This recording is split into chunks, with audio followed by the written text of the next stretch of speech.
I'm Bob Ryan. This is Globe 10.0. With me today is Dan Shaughnessy.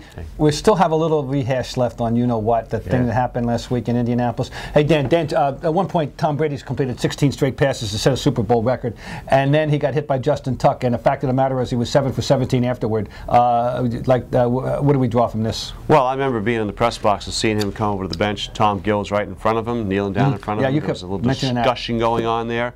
Hoyer, I think, was warming up. Yep. Probably do that anyway. But yeah, not the same player afterwards. You can go back to 4 years ago. He was hurt in that game, too. I mean, I remember, I think it was the ankle then. He was hobbling around a little bit.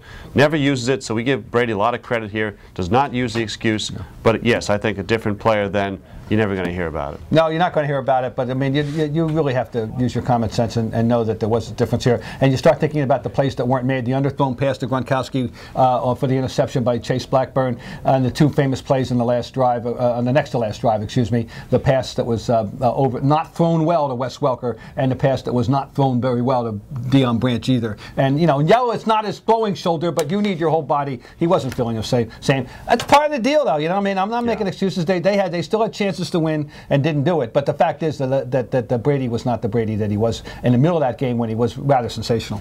Right, and I think it's going to be a little bit unfair, some of the criticism he got. I didn't think he was that bad in the Ravens game. That now goes down to some horrible game, which I don't think it was. This game here, like you say, he's on a pace. This Montana thing, 16 in a row. It was like surgical, up and down. They got the double score, the whole bit. But at the end of the day, Eli Manning walks off with the MVP and 2-0 against Tom Brady. This is something that's going to stick in Tom's craw moving forward. You won't hear him make excuses about injuries, but I think the legacy, 5 Super Bowls, 3-2.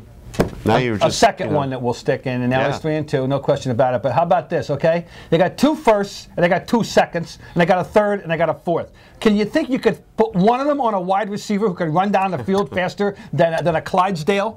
Would that be possible? Would it be nice to give him a little help so he doesn't have such restrictions? Dude, for 5,000 yards with no deep threat. Think about that. You sound like Giselle. Well, I'm angry about that. He threw for all those yards with no deep threat. Okay. Get him a deep threat.